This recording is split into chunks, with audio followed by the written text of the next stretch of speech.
to travel to New York for the General Assembly, I've arranged this diplomatic briefing.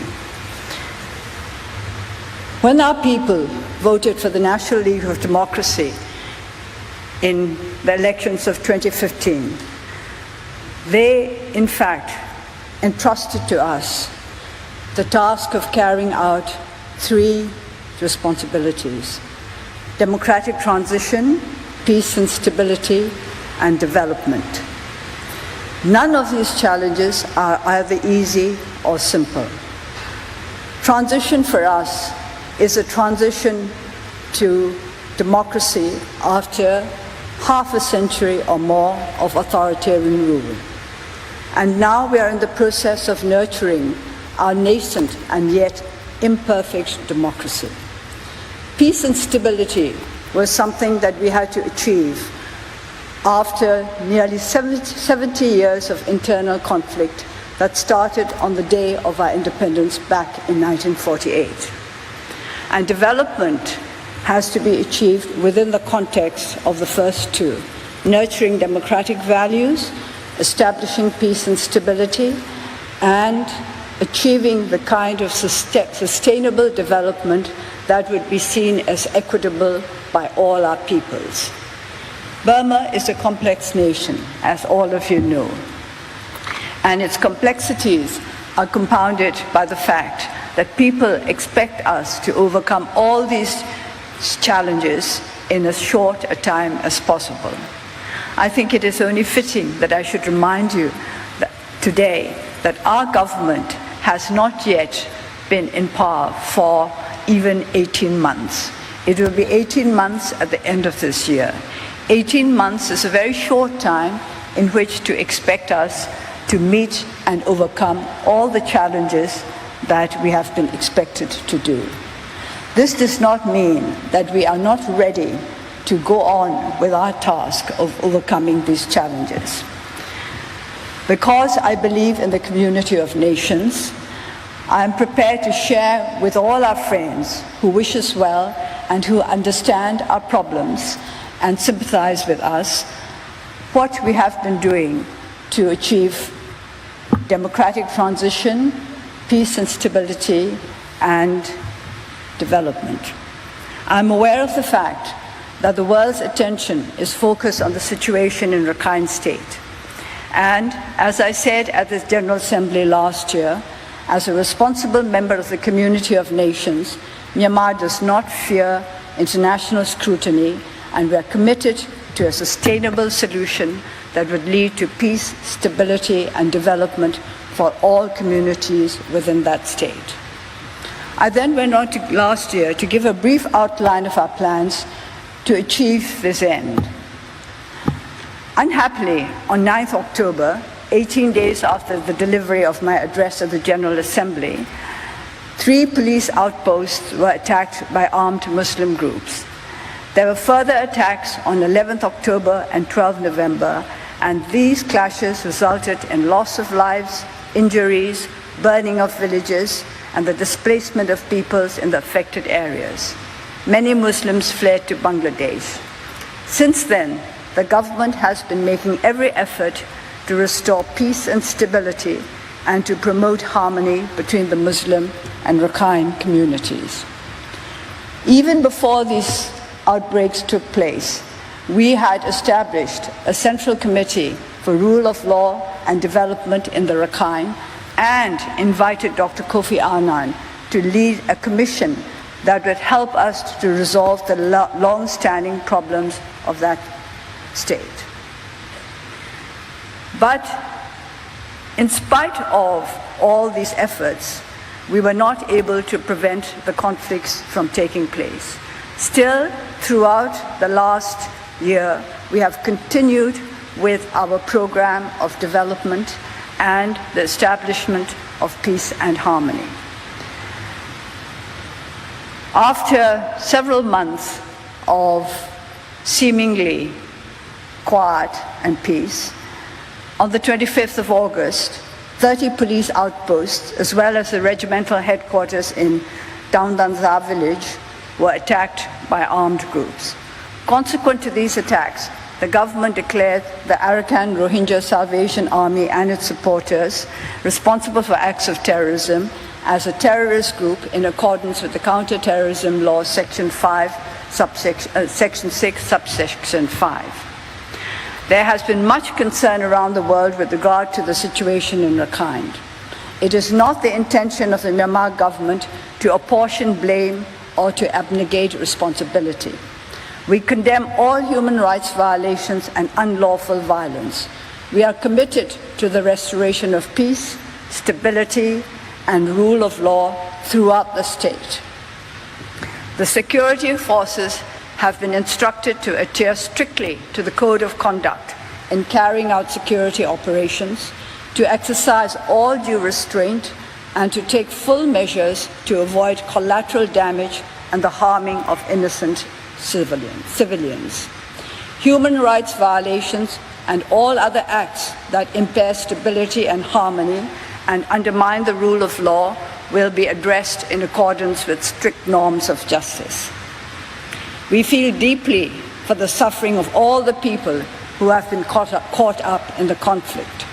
Those who have had to flee their homes are many, not just Muslims and Rakhines, but also small minority groups such as the Daina, Maro, Maramaji, and Hindus, of whose presence most of the world is totally unaware. Humanitarian assistance was provided to displaced communities by a team led by the Minister of Social Welfare, Relief and Resettlement from 27th August onwards. Details of humanitarian programs, assistance programs will be made available to all our guests in due course.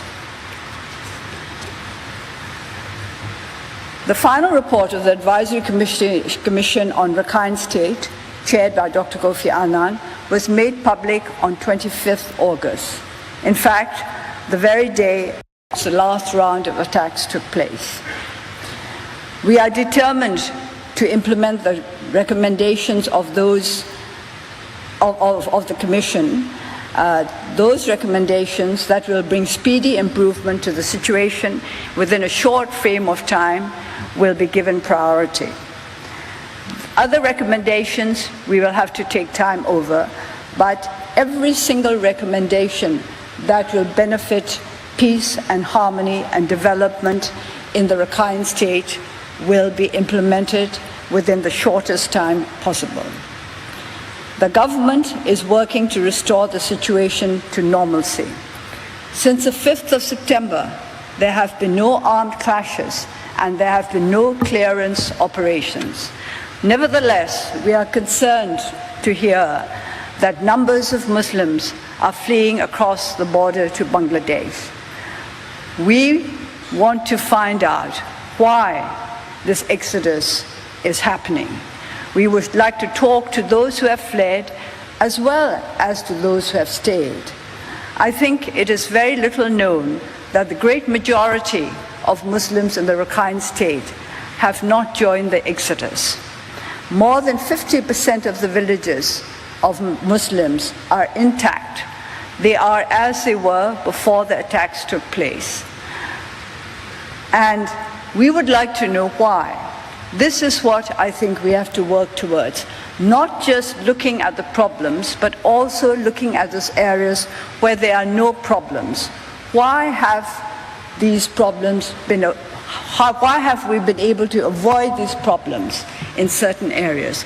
And for this reason, we would like to invite the members of our diplomatic community to join us in our endeavor to learn more from the Muslims who have integrated successfully into the Rakhine State.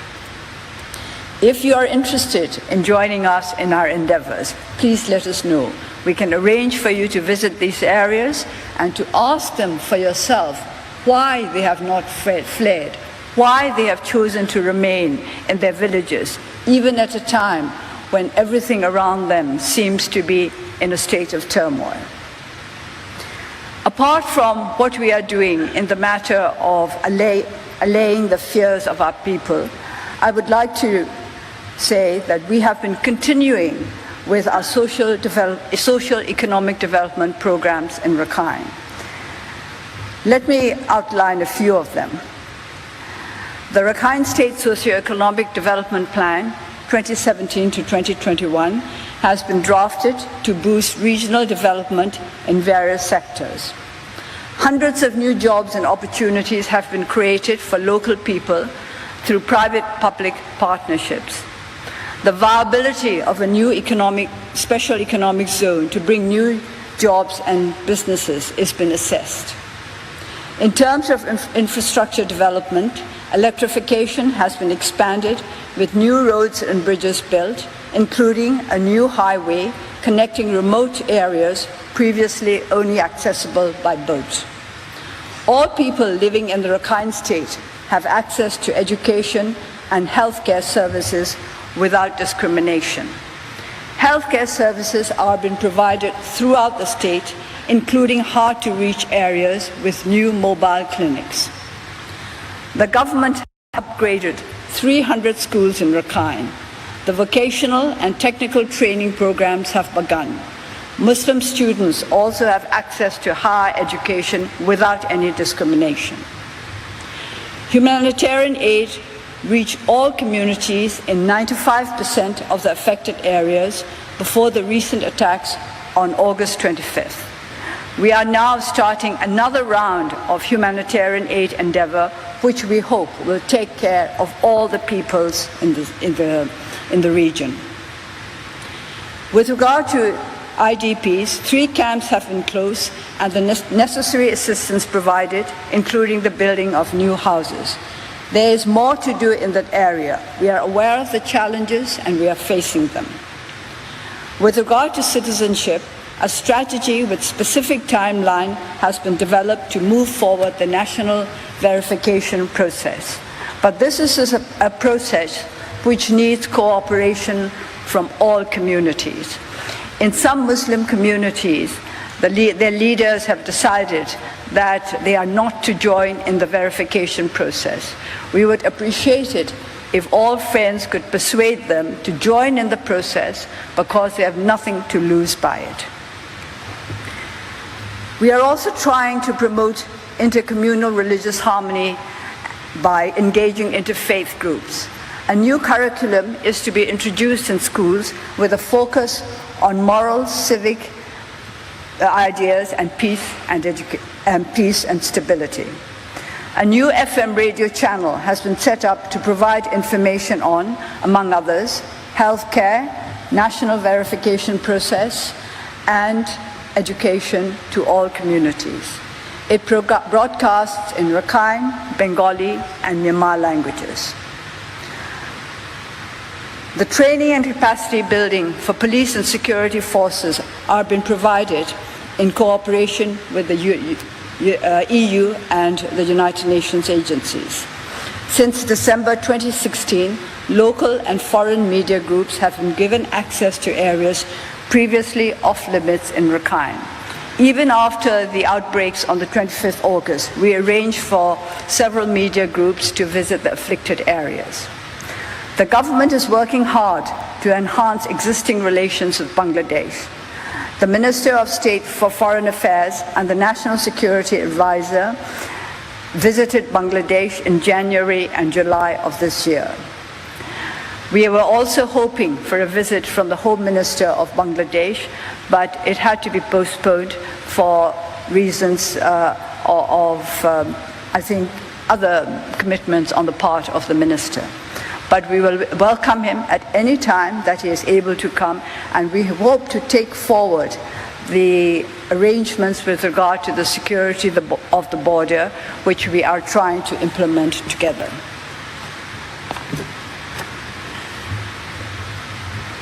There has been a call for the repatriation of refugees who have fled from Myanmar to Bangladesh. We are prepared to start the verification process at any time. A verification process was set up as early as 1993, and based on the principles to which both countries agreed at this time, we can continue with the verification of those refugees who wish to return to Myanmar. We will abide by the criteria that was agreed on at that time. And as our National Security Advisor has assured Bangladesh, and which I can confirm now, we are ready to start the verification process at any time, and those who have been verified as refugees from this country will be accepted without any problems and with full assurance of their security and their access to humanitarian aid.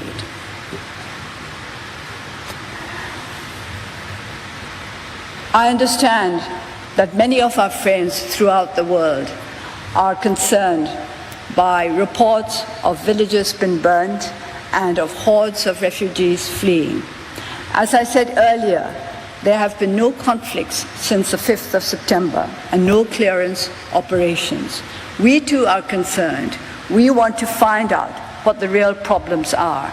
There have been allegations and counter-allegations, and we have to listen to all of them. And we have to make sure that these allegations are based on solid evidence before we take action.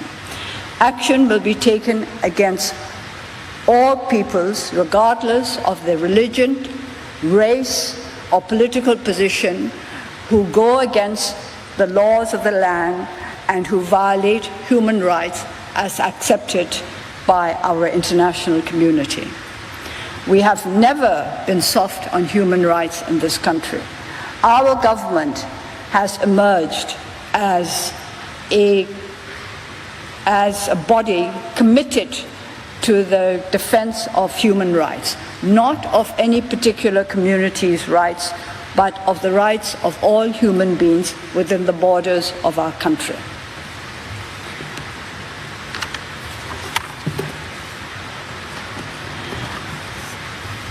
As we concentrate on problems in the Rakhine State, I would also like to take the opportunity to remind you that there are problems as serious for us as what is happening in the west of our country. We have been trying to build peace out of internal strife, a peace that must be lasting and that must be accompanied by sustainable and equitable development. We would like to invite you to take part in this peace process, to join us in finding lasting solutions to the problems that have plagued our country for years. The peace process that we started last year in August is continuing, and we are having many difficulties.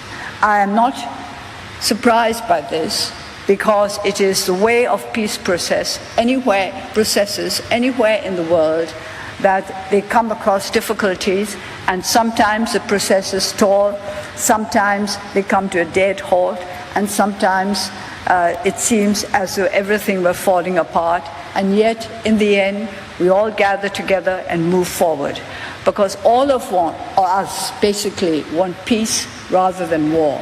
We want harmony rather than conflict, and this is the aspiration shared by all our peoples: peace, stability, harmony, and progress.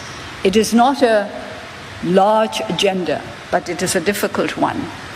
And as we go forward in our efforts to redress the ills of this nation, I would like to ask our friends who understand and sympathize with both our aspirations and our problems to join us. We would like to join us in a positive, constructive way to find new paths towards peace and stability, towards harmony. We would like you to think of our country as a whole, not just as little afflicted areas. It is as a whole only that we can make progress. I would like to use the analogy of a healthy human being. A healthy human being has to be healthy all over. You cannot neglect his general health just to concentrate on one particular ill. I use this analogy because our sector is one which has made the greatest progress since we came into the administration last year. By concentrating on public health, we have found that other health problems can also be better addressed. For example, within 1 year, deaths from HIV were halved, not because we were concentrating just on HIV/AIDS, but because we were concentrating on public health as a whole, the health of all our people and all our communities. This is how I would like you to look at our country. We are a young and fragile democracy facing many problems, but we have to cope with them all at the same time in the way that we have to cope with all our health problems at the same time. We cannot just concentrate on a few. I would like you to join us in finding new ways, new answers, more constructive, more positive, more innovative, and possibly more daring. If we cannot resolve our problems quickly, it does not mean that we are never going to be able to resolve them. It just means that the suffering of our peoples is extended. We would like to bring an end to the sufferings of our peoples as quickly as possible. We would like to make our country a nation within whose borders everybody can live in security and in prosperity. This is a large order.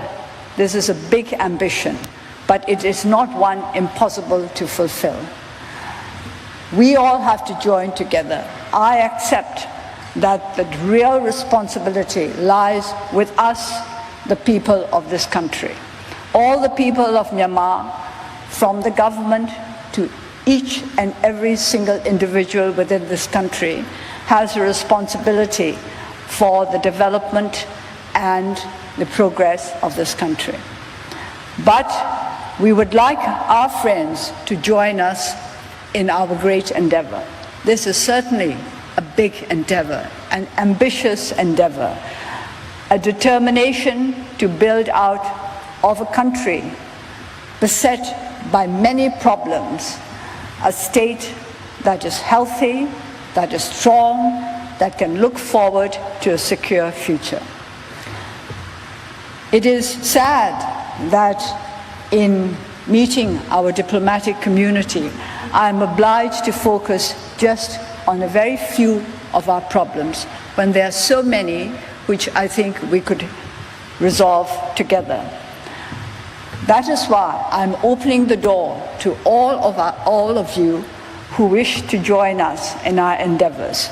We invite you to join us, to talk to us, to discuss with us, to go with us to the troubled areas where we can guarantee security for you, because we don't want the added problems of anything happening to any of you. And we would like you to join us there, see for yourself what is happening, and think for yourself, what can we do to remove these problems? And also, I want you to take special care to study the peaceful areas. How have they managed to keep the peace? How have they managed to preserve harmony? Why are they not at each other's throats in these particular areas? This is the answer that we need.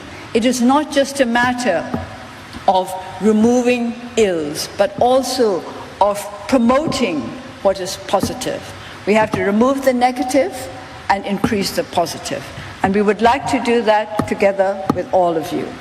As you are probably aware, our Minister for Resettlement and Rehabilitation is leading our humanitarian assistance program. We are very happy that the international community of the Red Cross is joining us in this, and we would welcome others who would like to aid us in our endeavors. Many have already committed to help us by donating generously in cash as well as in kind. And we will make sure that everything that they give towards the promotion of peace and harmony in the Rakhine is used in the best possible way to benefit all communities. We don't want Myanmar to be a nation divided by religious beliefs or ethnicity or political ideology. We all have the right to our diverse identities, and we all have the right to strive to fulfill our lives in the ways in which we believe are right. But we also have to work together because we belong to one nation. And as we belong to one nation, we also belong to this world. It is for this reason that we place great importance on the role of the United Nations as an assembly of nations which was created to promote peace and harmony, to ensure that our world should not ever again in future fall into the suffering that we all experienced during the Second World War. It was with the intention of putting an end to wars, that is to say, putting an end to conflicts, that the United Nations was established. And I would like to think that what we are doing here today may be the beginning of a truly strong and effective movement to bring an end to all the conflicts within Myanmar. The conflicts between our communities, between our peoples, and also the conflict of ideas with regard to how we are to go forward.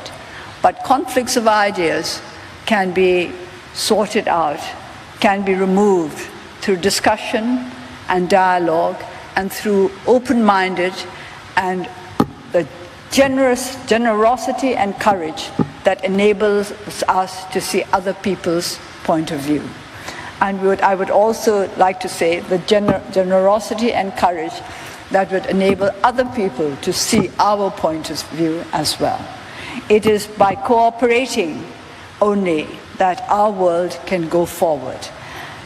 By attacking each other, either in words or with weapons or even with emotions, will not help us. Hate and fear are the main scourges of our world. All conflict arises either out of hate or out of fear. It is only by removing the sources of hate and fear that we shall be able to remove conflict from our country and from our world. As you know, there are many allegations and counter-allegations. I have not gone into any of them because it is not my purpose to promote and encourage conflict, whether of ideas or of arms, but to try to promote harmony and understanding. I hope you will understand us and join us in our endeavor. As I said earlier, this is a diplomatic briefing. This was intended to keep the members of our diplomatic community, the representatives of our friends from all over the world, in touch with what we are trying to do. But in some ways, it is more than just a diplomatic briefing. It is a friendly appeal to all those who wish Myanmar well, a friendly appeal to help us to achieve the ends that I think you would agree are desirable, not just for this particular country, but for countries all over the world. Thank you.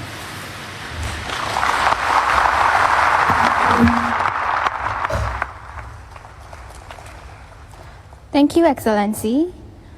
Before we conclude, we have just been listening in Myanmar to State Councillor Aung San Suu Kyi giving a national